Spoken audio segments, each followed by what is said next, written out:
Chapter 6 of Tarzan and the Jewels of Opar. This recording is in the public domain. Tarzan and the Jewels of Opar by Edgar Rice Burroughs. Chapter 6 The Arab Raid. After their first terror had subsided subsequent to the shock of the earthquake, Basuli and his warriors hastened back into the passageway in search of Tarzan and two of their own number who were also missing. They found the way blocked by jammed and distorted rock. For 2 days they labored to tear a way through to their imprisoned friends, but when, after Herculean efforts, they had unearthed but a few yards of the choked passage and discovered the mangled remains of one of their fellows, they were forced to the conclusion that Tarzan and the second Waziri also lay dead beneath the rock mass farther in, beyond human aid, and no longer susceptible of it. Again and again as they labored they called aloud the names of their master and their comrade, but no answering call rewarded their listening ears. At last they gave up the search. Tearfully they cast a last look at the shattered tomb of their master, shouldered the heavy burden of gold that would at least furnish comfort, if not happiness, to their bereaved and beloved mistress, and made their mournful way back across the desolate valley of Opar and downward through the forests beyond toward the distant bungalow. And as they marched, what sorry fate was already drawing down upon that peaceful, happy home? From the north came Achmet Zek, riding to the summons of his lieutenant's letter. With him came his horde of renegade Arabs, outlawed marauders these, and equally degraded blacks, garnered from the more debased and ignorant tribes of savage cannibals, through whose countries the raider passed to and fro with perfect impunity. Mugambi, the ebon Hercules, who had shared the dangers and vicissitudes of his beloved Bwana from Jungle Island almost to the headwaters of the Ugambi, was the first to note the bold approach of the sinister caravan. He it was whom Tarzan had left in charge of the warriors who remained to guard Lady Greystoke, nor could a braver or more loyal guardian have been found in any clime or upon any soil. A giant in stature, a savage, fearless warrior, the huge black possessed also soul and judgment in proportion to his bulk and his ferocity. Not once since his master had departed had he been beyond sight or sound of the bungalow, except when Lady Greystoke chose to canter across the broad plain, or relieve the monotony of her loneliness by a brief hunting excursion. On such occasions Mugambi, mounted upon a wiry Arab, had ridden close at her horse's heels. The raiders were still a long way off when the warrior's keen eyes discovered them.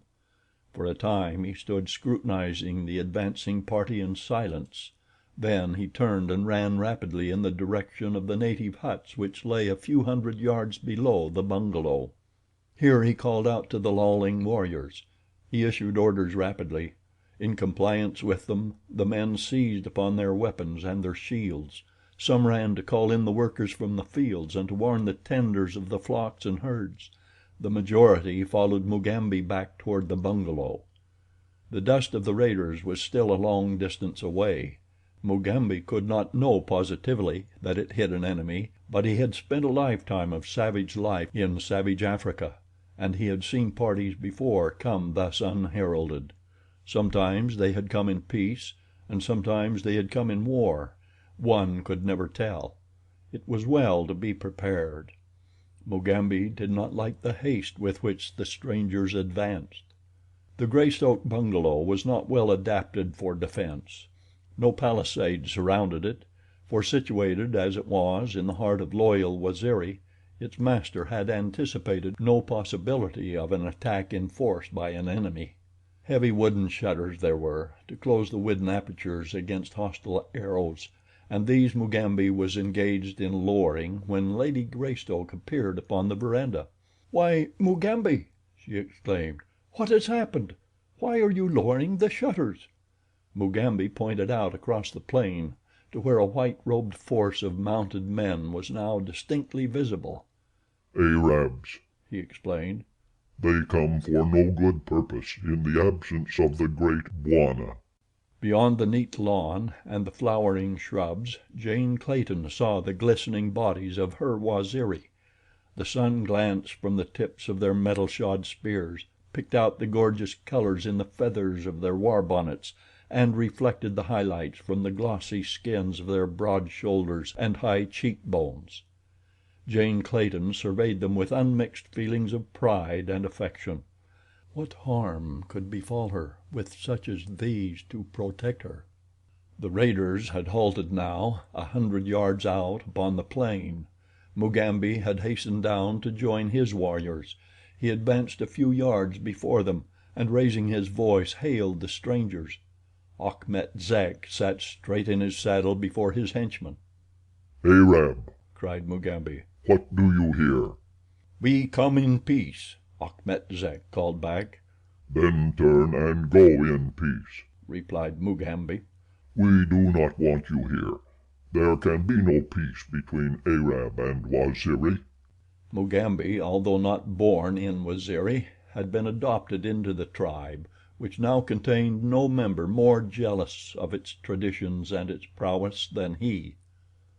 Achmet Zek drew to one side of his horde, speaking to his men in a low voice. A moment later, without warning, a ragged volley was poured into the ranks of the Waziri. A couple of warriors fell.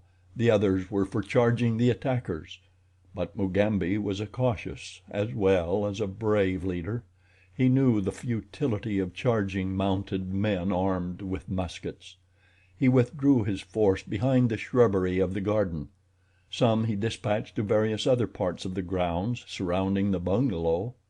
Half a dozen he sent to the bungalow itself with instructions to keep their mistress within doors and to protect her with their lives. Adopting the tactics of the desert fighters from which he had sprung, Achmet Zek led his followers at a gallop in a long, thin line, describing a great circle which drew closer and closer in toward the defenders. At that part of the circle closest to the Waziri a constant fusillade of shots was poured into the bushes behind which the black warriors had concealed themselves. The latter, on their part, loosed their slim shafts at the nearest of the enemy. The Waziri, justly famed for their archery, found no cause to blush for their performance that day. Time and again some swarthy horseman threw hands above his head and toppled from his saddle, pierced by a deadly arrow; but the contest was uneven. The Arabs outnumbered the Waziri. Their bullets penetrated the shrubbery and found marks that the Arab riflemen had not even seen. And then Achmet Zek circled inward, a half-mile above the bungalow, tore down a section of the fence, and led his marauders within the grounds. Across the fields they charged at a mad run. Not again did they pause to lower fences. Instead they drove their wild mounts straight for them, clearing the obstacles as lightly as winged gulls. Mugambi saw them coming, and calling those of his warriors who remained, ran for the bungalow and the last stand. Upon the veranda Lady Greystoke stood, rifle in hand. More than a single raider had accounted to her steady nerves and cool aim for his outlawry. More than a single pony raced riderless in the wake of the charging horde. Mugambi pushed his mistress back into the greater security of the interior, and with his depleted force prepared to make a last stand against the foe. On came the Arabs, shouting and waving their long guns above their heads. Past the veranda they raced, pouring a deadly fire into the kneeling Waziri, who discharged their volley of arrows from behind their long, oval shields well adapted perhaps to stop a hostile arrow or deflect a spear, but futile quite before the leaden missiles of the riflemen. From beneath the half-raised shutters of the bungalow other bowmen did effective service in greater security, and after the first assault Mugambi withdrew his entire force within the building. Again and again the Arabs charged, at last forming a stationary circle about the little fortress, and outside the effective range of the defenders' arrows. From their new position they fired at will at the windows. One by one the Waziri fell. Fewer and fewer were the arrows that replied to the guns of the raiders, and at last Achmet Zek felt safe in ordering an assault. Firing as they ran, the bloodthirsty horde raced for the veranda. A dozen of them fell to the arrows of the defenders, but the majority reached the door. Heavy gun butts fell upon it. The crash of splintered wood mingled with the report of a rifle as Jane Clayton fired through the panels upon the relentless foe. Upon both sides of the door men fell, but at last the frail barrier gave to the vicious assaults of the maddened attackers. It crumpled inward, and a dozen swarthy murderers leaped into the living room. At the far end stood Jane Clayton, surrounded by the remnant of her devoted guardians. The floor was covered by the bodies of those who already had given up their lives in her defense. In the forefront of her protectors stood the giant Mugambi. The Arabs raised their rifles to pour in the last volley that would effectually end all resistance. But Achmet Zek roared out a warning order that stayed their trigger fingers. "Fire not upon the woman," he cried. "Who harms her dies. Take the woman alive." The Arabs rushed across the room. The Waziri met them with their heavy spears. Swords flashed. Long-barreled pistols roared out their sullen death dooms. Mugambi launched his spear at the nearest of the enemy with a force that drove the heavy shaft completely through the Arab's body. Then he seized a pistol from another, and grasping it by the barrel, brained all who forced their way too near his mistress. Emulating his example, the few warriors who remained to him fought like demons, but one by one they fell, until only Mugambi remained to defend the life and honor of the ape-man's mate. From across the room Achmet Zek watched the unequal struggle and urged on his minions. In his hands was a jeweled musket. Slowly he raised it to his shoulder, waiting until another move should place Mugambi at his mercy without endangering the lives of the woman or any of his own followers. At last the moment came, and Achmet Zek pulled the trigger. Without a sound the brave Mugambi sank to the floor at the feet of Jane Clayton. An instant later she was surrounded and disarmed. Without a word they dragged her from the bungalow.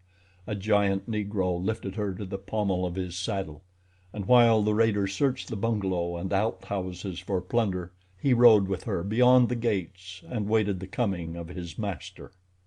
Jane Clayton saw the raiders lead the horses from the corral and drive the herds in from the fields. She saw her home plundered of all that represented intrinsic worth in the eyes of the Arabs, and then she saw the torch applied and the flames lick up what remained. At last, when the raiders assembled after glutting their fury and their avarice, and rode away with her toward the north, she saw the smoke and the flames rising far into the heavens, until the winding of the trail into the thick forest hid the sad view from her eyes. As the flames ate their way into the living room, reaching out forked tongues to lick up the bodies of the dead, one of that gruesome company whose bloody welterings had long since been stilled moved again. It was a huge black who rolled over upon his side and opened bloodshot, suffering eyes. Mugambi, whom the Arabs had left for dead, still lived. The hot flames were almost upon him as he raised himself painfully upon his hands and knees and crawled slowly toward the doorway. Again and again he sank weakly to the floor, but each time he rose again and continued his pitiful way toward safety. After what seemed to him an interminable time, during which the flames had become a veritable fiery furnace at the far side of the room, the great black managed to reach the veranda, roll down the steps, and crawl off into the cool safety of some nearby shrubbery. All night he lay there, alternately unconscious and painfully sentient, and in the latter state watching with savage hatred the lurid flames which still rose from burning crib and haycock. A prowling lion roared close at hand, but the giant black was unafraid. There was place for but a single thought in his savage mind: revenge, revenge, Revenge. End of chapter 6.